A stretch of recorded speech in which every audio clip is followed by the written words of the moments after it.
berkaitan dengan photogate.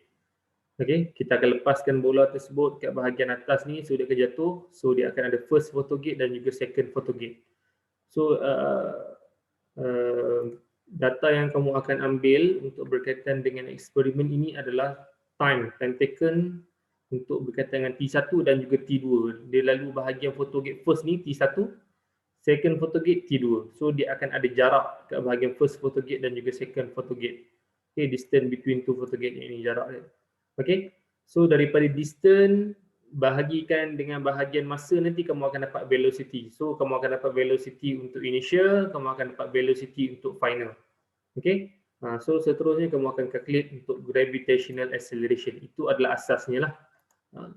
So supposedly kamu akan gunakan formula yang ini sebab dia dah derive kan formula tersebut. So nilai untuk gravitational acceleration kamu akan dapat dari segi formula yang ini. G is equal to 2h over t squared minus t squared. Yang ini nanti kalau kamu balik maktab nanti cikgu akan tunjukkan macam mana cara derive. So yang penting sekarang untuk eksperimen ni kita nak cari acceleration, gravitational acceleration. Okay, pecutan untuk dia turun ke bahagian bawah. So kalau untuk bahagian bumi, ni Earth contohnya ni Earth, supposedly kalau untuk gravitational acceleration dia adalah dalam keadaan yang constant. Cumanya nilai dia tu berubah sedikit lah. Dia constant tu lebih kurang dalam 9.8 something, 9.8 above. Okay? Contohnya kalau kamu tengok kat bahagian atas ni, gambar ni adalah gambar bumi. Daripada midpoint untuk bahagian bumi ke bahagian atas sekali. Okey, ni bahagian North Pole. Okey, bahagian sini adalah daripada ke bahagian ke kanan lah, yang ni ke atas, yang ni ke kanan. So kalau kamu tengok dia punya nilai untuk gravitational acceleration dia, yang ini 9.83. Kalau yang ini 9.78. So dia dalam range 9.7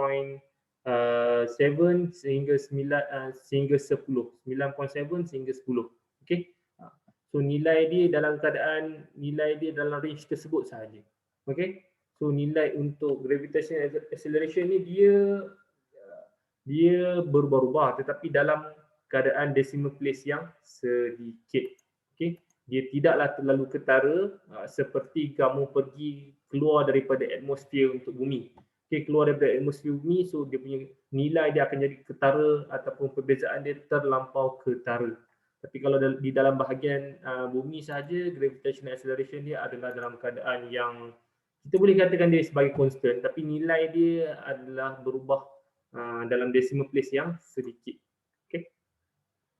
Baik, so solving problem relate to the free falling object. Okay, kita pergi kepada latihan terus. Okay, berkaitan dengan free fall ni, kalau kamu tengok dekat bahagian sini ada formula, kamu kena ingat balik 4 formula yang cikgu pernah tunjuk kepada kamu untuk linear motion. Okey, 4 formula untuk linear motion. Assalamualaikum cikgu. Ya. Hello, apa yang cakap tu? Assalamualaikum cikgu. Waalaikumsalam. Mau masuk ke? Okey, baik. So 4 formula untuk linear motion yang sebelum ni cikgu pernah tunjuk kepada kamu. So dia akan diguna pakai untuk kamu cari berkaitan dengan gravitational acceleration disebabkan oleh formula-formula untuk linear motion sebelum ni. Kalau kita tengok kat bahagian sini. Okey, ni V is equal to U plus GT. V stand for apa? Respon kat dalam chat. Velocity. Velocity untuk apa? Initial ke final? V. Final. Final velocity. Okay. V adalah final velocity. U adalah apa? Initial. Initial velocity. Okay. G adalah apa? Gravitational. Gravitational. Sambung ayat. Acceleration. Acceleration. So G ni adalah A lah sebenarnya. Acceleration So dalam formula untuk linear motion yang 4 cikgu pernah tunjuk pada kamu sebelum ni. So dia hanya tukarkan G ni dengan A. Tapi kedua-dua benda ni adalah sama sebenarnya. Dia adalah acceleration. Semuanya kalau kita letak G, dia spesifik kepada bahagian gravity. Okay? Spesifik tentang gravity. Dan juga T berkaitan dengan apa? T.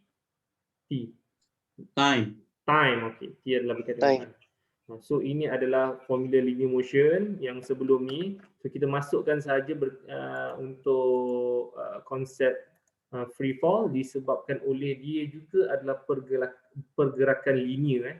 Okay, seperti contoh, kita pergi kepada soalan terus.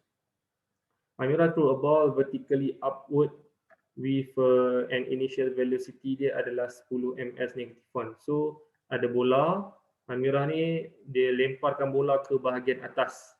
Okey, lemparkan bola ke bahagian atas, velocity dia adalah 10 ms-1. Sekarang ni cikgu nak tanya, 10 ms-1 ni initial ke final velocity? Tolong respon.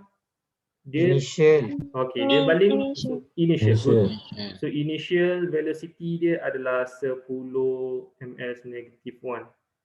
Okay, seterusnya calculate the time for the ball to achieve the maximum height. So dia baling ke atas sampai ke bahagian paling highest bola tersebut boleh pergi sebelum dia jatuh ke bahagian bawah. Sebab kalau ikut logik, gravity adalah di mana kamu baling satu-satu benda, dia sampai kepada maximum height, dia mesti akan jatuh balik. Disebabkan apa?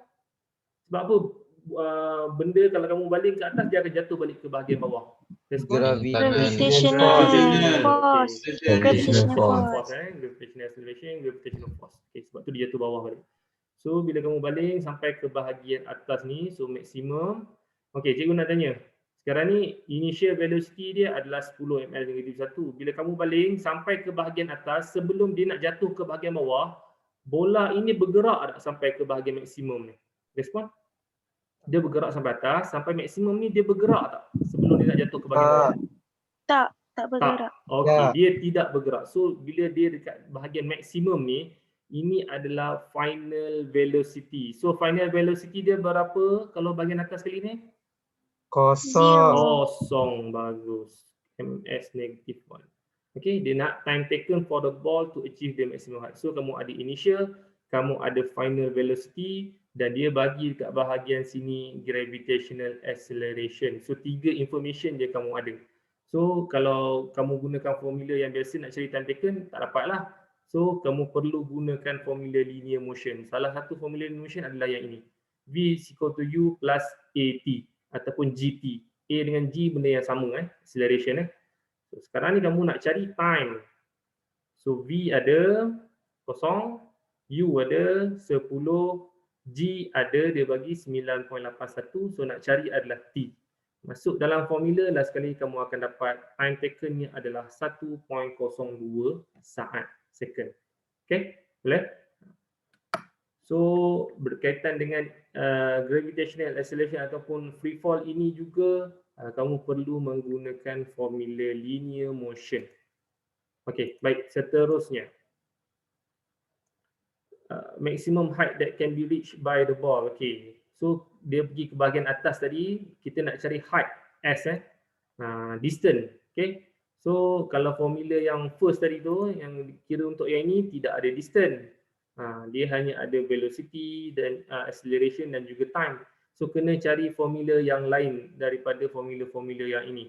Okay, so formula yang mana dia guna? Dia guna adalah formula V squared is equal to U squared plus 2GS. V ni tadi dah ada, U pun ada, gravitational acceleration pun ada. So S yang kita nak cari.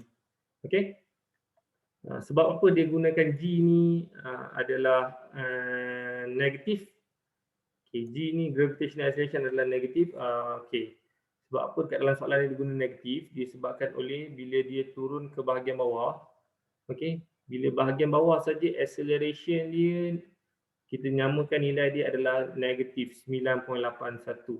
Kalau benda tersebut dia naik ke atas, objek tu naik ke atas, acceleration kita akan gunakan adalah positif 9.81. Bermaksud bahawa negatif ni dia merujuk kepada direction sahaja. Kalau ball ni direction sama dengan bahagian acceleration, dia negatif.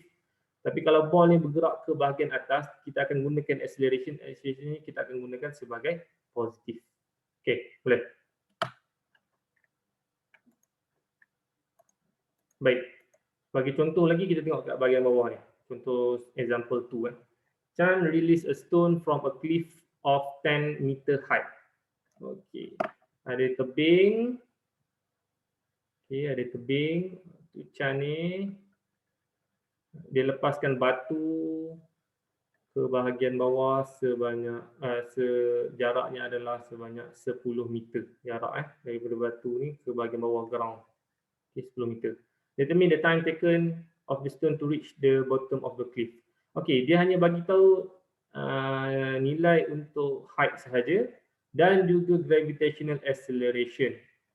Okey, sekarang ni apa lagi nilai yang kamu boleh dapat daripada sini? Tolong respon. Dari segi velocity boleh dapat tak? Kalau dia baling baling batu daripada atas ni sampai ke bawah, velocity boleh dapat tak? Boleh. Okey, velocity yang mana? U ataupun V yang kita boleh dapat? U kat sini, V dekat bahagian bawah ni, final velocity. U ataupun V yang kamu boleh dapat?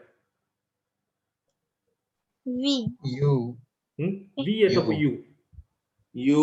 Jawapannya adalah Final. yang final, jawapannya adalah initial velocity U. Oh, initial.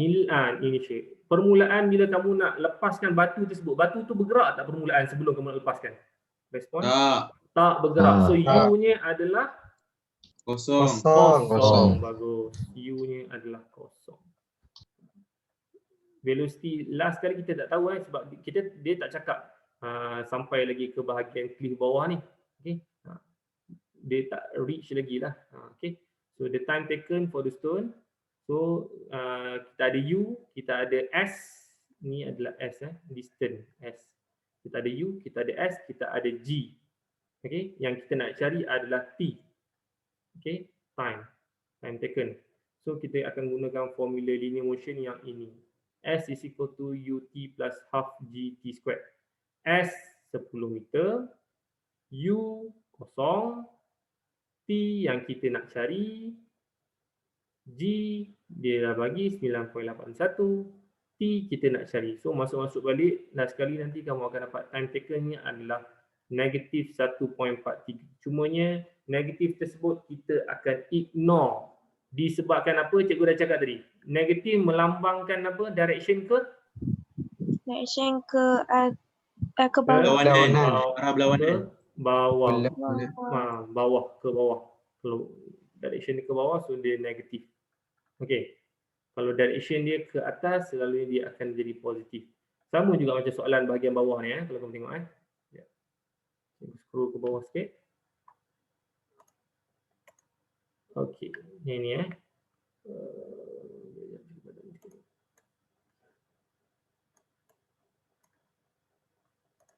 Okey, kalau kamu tengok dia minta kamu cari velocity. Okey, carikan velocity of the stone just before it touch the ground. Before okey, kamu kena bezakan di antara ball tersebut bila kamu lepaskan sebelum dia jatuh dengan dah dia jatuh. Kalau dia dah jatuh, dah touch ground, velocity dia bergerak ke tak? Kalau dia dah touch ground, tolong respon. Zero. Kalau dia dah touch. Kalau dah touch ground, velocity dia ada nilai ataupun tidak? Ataupun dia bergerak ataupun tidak? Tak bergerak. Dia tak bergerak. Ya betul, dia tidak bergerak. Kalau dia dah touch ground, dia tidak bergerak. Tapi soalan ini tanya, just before it touch the ground, sebelum dia touch ground tersebut, velocity dia berapa? CPT dia nak touch tapi tak touch lagi. So nilai velocity dia akan ada nilai. Okay, so V yang kita nak cari, U adalah kosong, S adalah 10. So kita akan gunakan formula yang ini. Bawah ni sorry. V squared is equal to U squared plus 2GS. V yang kita nak cari, U kosong, G gravitational acceleration 9.81, S distance dia. Okay, sebab itu kalau G ni kamu tengok dia menggunakan negatif 9.81 sebab direction ke bawah dia negatif. So last kali bila kamu dah calculate semua, nanti kamu akan dapat nilai velocity dia negatif 14. Bukan bermaksud bahawa velocity dia tu makin berkurang. Maksud negatif ni adalah apa tadi you cakap? Direction. Direction dia ke bawah. downward ke bawah gitu. So jawapan kamu supposedly 14 ms negative 1 lah. Kalau kamu nak buat jawapan negatif 14, kamu kena mention kan sekali dia punya direction dia move downward. Okay. Tapi nilai dia sebenarnya adalah 14 ms -1. Dia bukannya nilai velocity yang berkurangan. Negatif tu bukan bermaksud nilai velocity yang berkurangan. Okay, baik. So habis untuk free fall motion. Okay, habis untuk satu topik free fall motion. Baik, seterusnya kita akan sambung lagi berkaitan dengan subtopik inertia. Okay, inertia ni bukan rumah sukan, bukan rumah biru. Inertia ini adalah konsep fizik sebenar. Baik, sebelum kita pergi dengan lebih lanjut, cikgu nak tanya tentang situasi yang selalu berlaku dalam kehidupan seharian kita. Lalu kalau kita naik kereta, okey, kalau naik kereta, kereta tersebut tak berjalan lagi. Tiba-tiba ayah kamu dah masuk gear drive, lepas tu dia tertekan minyak tersebut tertekan, kereta tersebut bergerak ke hadapan. Cikgu nak tanya, badan kamu akan bergerak ke mana? Tolong respon. Ke belakang. Bila kita tekan minyak, kereta bergerak ke hadapan, badan akan tertolak ke depan ke tertolak ke belakang ataupun sama? Ke belakang. Belakang. Belakang. Ya, bagus. Kita akan ke belakang. So itu adalah fenomena inertia. Okey, sekejap, sabar dulu ya. Bila kita dah bergerak, tiba-tiba ada lembu melintas pula. Kita dah bawa, ayah kamu dah bawa laju dah ni kereta. Tiba-tiba ada lembu pula melintas. Ayah kamu terpaksa brake immediately. Bila brake, kereta tersebut dah bergerak. Bila brake, badan kamu bergerak ke belakang ke, bergerak ke depan ke tak bergerak langsung? Respon? Ke depan. Okey, bergerak ke hadapan. So dua-dua situasi tersebut adalah berkaitan dengan fenomena inertia sebenar. Okey, so inertia ni adalah apa? Kita tengok dulu. Maksud untuk inertia. Okey, inertia ni daripada Newton's law. Newton ada 3 law. So inertia adalah first law untuk Newton. Okey, Sir Isaac Newton dia ada buat law. So Newton's law yang kamu akan belajar ada 3. So untuk inertia dia adalah law yang pertama yang Sir Isaac Newton tetapkan. Okey, Newton's first law menyatakan bahawa state that object will remain at rest or move at uniform velocity unless act upon by an external force. Okay, so apa maksud dia? Object will remain at rest ataupun dia akan remain move. Maksudnya adalah seperti contoh yang cikgu bagi tadi, kamu masuk dalam kereta, sebelum kereta bergerak, kamu duduk dekat atas seat kereta tersebut, badan kamu bergerak ataupun tidak bila kamu dah duduk dekat dalam seat, dekat atas seat? Tolong respon. Sebelum kereta bergerak, badan kamu tu bergerak ke? Kamu dah duduk dekat seat, badan kamu tak bergerak lagi kan? Okay. Static kan? So kamu berada dalam keadaan yang rest. Permulaan initial kamu rest. Tiba-tiba tekan minyak, kereta bergerak. Okey, kereta bergerak, permulaan badan kamu dalam keadaan yang rest. Permulaan rest. Bila kereta bergerak, badan kamu masih lagi nak mengekalkan keadaan rest tersebut yang menyebabkan kereta ke hadapan, kamu ke belakang sebab kamu nak mengekalkan rest tersebut. Itulah konsep inertia. Dia akan mengekalkan posisi untuk inertia. Permulaan kamu tak bergerak, bila benda tersebut bergerak, kamu akan nak mengekalkan supaya tak bergerak tersebut, sebab itulah badan kamu ke belakang. Sama juga macam bila kereta dah bergerak, badan kamu ikut kereta bergerak ataupun tidak bila kita dah dalam pertengahan jalan. Bila kereta bergerak, badan kamu akan ikut juga untuk kereta tersebut bergerak. Tapi tak adalah setiap kali kereta bergerak ke depan, badan kamu bergerak ke depan. Cuma dia tak nampak lah. Okay? Kereta tersebut dah bergerak, okay, badan kamu pun ikut kereta bergerak juga dalam velocity yang tinggi. Okay? So bila ada contoh yang cikgu bagi situasi tadi, ada lembu melintas. So kamu brake immediately, dia permulaan bergerak, badan kamu permulaan bergerak. Permulaan gerak. Bila ada lembu melintas, kereta immediately brake, stop immediately. Permulaan gerak dan immediately brake. Badan kamu permulaan dia gerak, so dia nak mengekalkan posisi permulaan dia bergerak tersebut, menyebabkan badan kamu akan terkehadapan sedikit apabila kereta tersebut berhenti. So dia nak mengekalkan sama ada dia dalam bentuk rest, yang ni rest, ataupun dalam keadaan yang move. Okey, itu adalah konsep initial. Faham ataupun tidak yang cikgu terang? Hello, belum respon? Faham ataupun tak cikgu cakap ni? Kalau tak faham cakap tak faham. Cikgu. Okey, cikgu. Okey, baik. Kalau kat dalam gambar ya, figure 2.42 ni, the antenna jigs a table cloth without moving the objects on the table. Kalau kamu tengok, ini adalah konsep minutia, magician dia buat. Kenapa kita katakan dia konsep minutia? Kalau kamu tengok, pinggan dengan pasu ni dia letak dekat bahagian atas kain ni. Okey. Supposedly kalau dia tarik kain ni, pinggan dengan pasu ni akan ikut sekali kain tersebut. Tetapi permulaan initial untuk pinggan dan pasu ni dia bergerak ataupun rest, permulaan sebelum dia tarik kain. Respon? Yes. Rest. Okey, permulaan dia rest.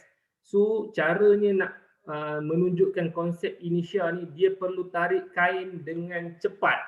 Bila tarik kain dengan cepat, permulaan dia rest, dia nak mengekalkan kedudukan yang asal, so dia still dalam keadaan yang rest. Faham ataupun tidak, Nisha? Ini. So, pinggan dan juga pasu ini permulaan dia rest, pengakhiran pun dia dalam keadaan rest. Dia tak ikut sekali motion ini. Tapi dengan syarat kena tarik dengan kuat lah. Kalau kamu tarik dengan perlahan, dia tak jadi konsep initial dah. So, konsep initial yang berlaku kat bahagian sini macam mana magician boleh buat. Pasu dan juga pinggan ini dia tidak terjatuh sekali, dia perlu tarik dengan cepat. So konsep initialnya adalah di mana objek tersebut dia akan mengekalkan initial position. Okey. Sekejap. Dia boleh rancang. Bila lagi laju lagi kuranglah pergerakan dia kan cikgu. Ya, lagi laju lagi kuranglah pergerakan dia. Okey. Lagi laju lagi kuranglah pergerakan dia. Okey, konsep initial yang lain contohnya. Okey, kejap lagi cikgu tunjuk yang eksperimen tu.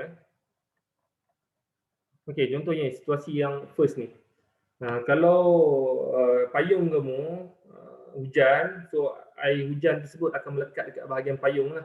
Macam mana cara untuk memastikan bahawa air tersebut akan keluar ataupun akan tertanggal daripada payung tersebut? Kamu akan pastikan kamu perlu pusingkan payung tersebut, lepas tu stop. Pusing, stop. Pusing, stop. Okey. Faham? Pusing dan juga stop. Sebab apa kita kena buat macam tu? Disebabkan oleh bila contohnya bila kamu pusing, okey, motion tersebut dia akan ikut air tersebut kat bahagian payung tersebut, dia akan ikut motion tersebut. Dia akan dalam keadaan yang berpusing lah. Motion untuk air tersebut dia akan ikut payung. Bila kamu stop immediately, initial dia air tersebut berpusing. Bila kamu stop, apa akan jadi pada air? Tolong respon. Air tersebut bila kamu pusing payung, air tersebut akan ikut sekali berpusing. Bila kamu stopkan payung tersebut, air tersebut akan jadi apa? Dekat bahagian payung tersebut. Tertanggal. Dia akan keep teruskan Berpusing. Ya, teruskan berpusing. Sebab itulah dia boleh tertanggal daripada payung tersebut. Air tersebut boleh tertanggal. So caranya adalah kamu perlu pusingkan, stop. Pusingkan, stop. Bila pusing, air tersebut akan ikut motion untuk pusing. Bila stop, dia akan mengekalkan pusingan tersebut. So dia akan tertanggal air tersebut daripada payung tersebut. So ini adalah konsep initial. Contoh. Okay.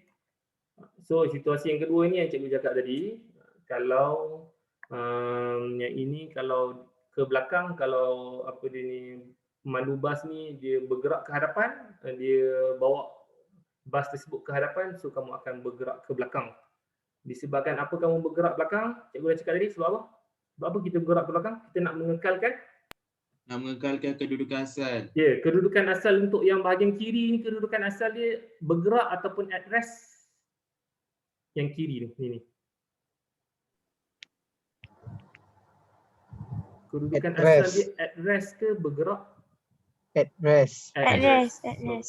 Kalau yang ini, yang kanan ini, dia pemandu bas ni berhentikan bas ni, so kedudukan asal dia bergerak ataupun at rest? Kanan ni? Bergerak. Bergerak.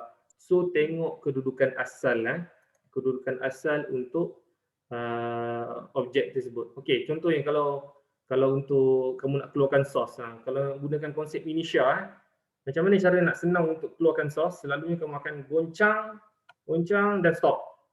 Goncang, stop. Goncang, stop. Goncang, stop. Okey, sebab apa? Bila kamu goncang, kamu gerakkan ke hadapan, goncang, source tersebut akan ikut bergerak.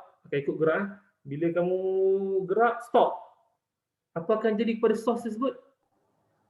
Source tu akan terus bergerak. Teruskan bergerak. Ya betul. Dia akan terus bergerak sebab tu dia keluar. mengalir keluar. Source tersebut mengalir keluar. Bergerak, source akan ikut bergerak. Bila stop, source tersebut akan teruskan pergerakan. So source akan keluar daripada botol source tersebut. Okey. Situasi yang keempat ini okey, baik.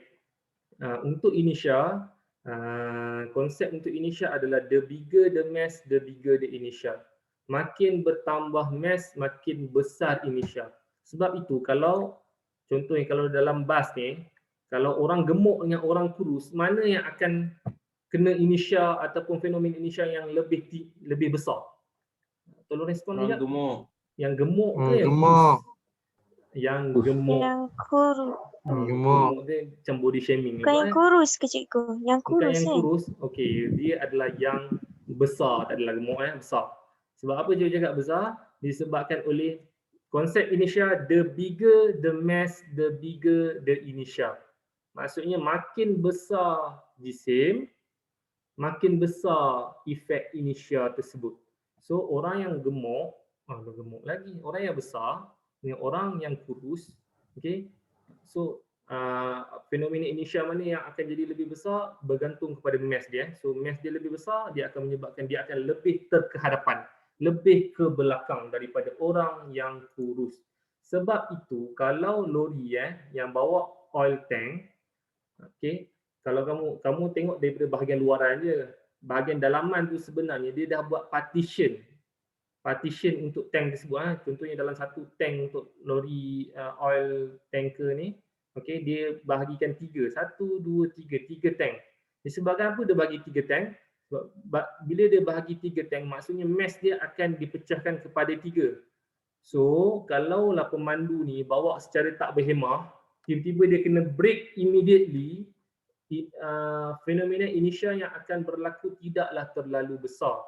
Katakanlah dia buat tank ni keseluruhannya satu tank ni, lepas tu dia letak minyak kat dalam ni.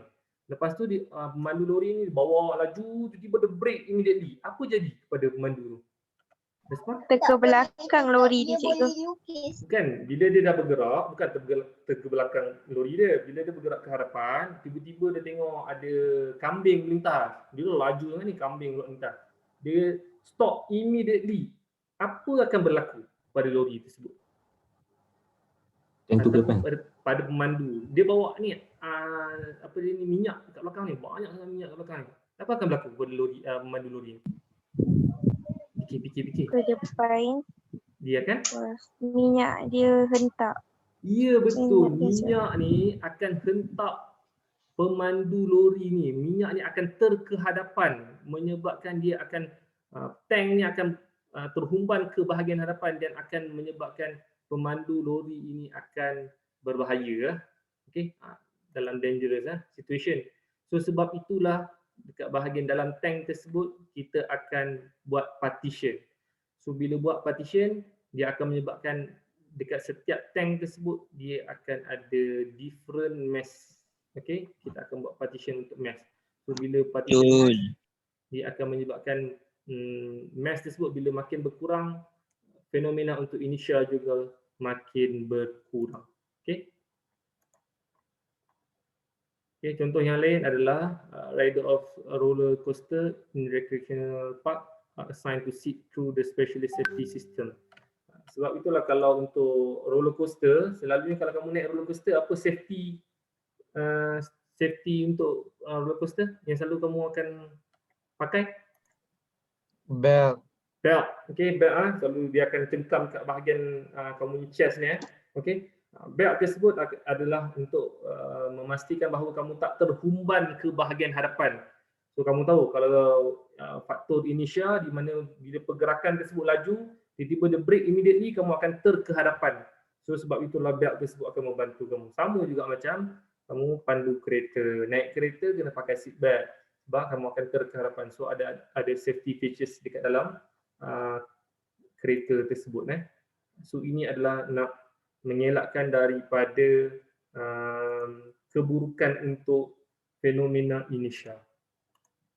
Okay. So kalau fenomena inertia dia ada baik ada buruknya. Baiknya contohnya kamu boleh keluarkan air daripada payung ni lah. Okey. Buruknya kamu akan terhumban ke belakang, terhumban ke hadapan. Baiknya boleh keluarkan sos. Okey. Buruknya nanti kamu akan oil ni boleh terhumban ke bahagian hadapan. So kamu kena buat partition. Okey. Buruknya kamu akan terhumban ke hadapan. So kena guna safety belt. Buruknya akan terhumban ke hadapan. So kamu guna safety belt. Okey. So itu adalah fenomena inertia. Baik. So supposedly kalau kamu di maktab, kita akan buat eksperimen. Okey, eksperimen inertia. So eksperimen inertia ni adalah kita akan test mass. Sebab itulah inference ni, inertia of an object depend on its mass. So cikgu cakap tadi, the bigger the mass, the bigger the inertia. Makin besar mass, makin situasi inertia tersebut akan jadi lebih besar. So apa kamu akan lakukan untuk eksperimen ni adalah di mana kamu akan gunakan plasticine, jigsaw blade, G-clamp, okey. Lepas tu plasticine akan dikenakan pada jigsaw blade dan akan tergantung dekat bahagian G-clamp. Lepas tu kamu akan hanya tarik sahaja bahagian jigsaw clamp ni ke bahagian kiri atau ke kanan dengan angle yang tertentu dan kamu lepaskan. So dia akan swing. Swing tersebut kamu akan ambil masa. Okey. So ikut logik, supposedly makin besar plasticine ataupun makin mass dia makin bertambah plasticine ya, 30, 40, 50, 60. Makin besar plasticine, masa yang diambil makin bertambah ke makin berkurang? Logik akal kamu. Tolong respon. Bila kamu lepaskan, dia akan swing. Bertambah. Masa makin bertambah ke makin berkurang kalau kamu tambah dia punya mass? Berkurang. Makin Tambah. bertambah. Ya, betul. So period of oscillation ni yang menentukan ataupun masa yang makin bertambah tersebut yang menunjukkan bahawa masa tersebut makin bertambah, fenomena inertia juga makin bertambah. So kita dapat rumuskan bahawa the bigger the mass ni makin bertambah, the bigger the inertia melalui masa yang diambil. Okay. So nanti dekat maktab nanti kita try buat eksperimen yang ini. Okay, bulan 4 nanti kamu masuk. Okay, baik. So kita ada lagi dalam seminit lebih. Cikgu nak tunjukkan video, takut nanti cikgu tunjukkan sekarang tiba-tiba keluar lah. So cikgu keluarkan dulu kamu, jadi kamu masuk balik. Okay.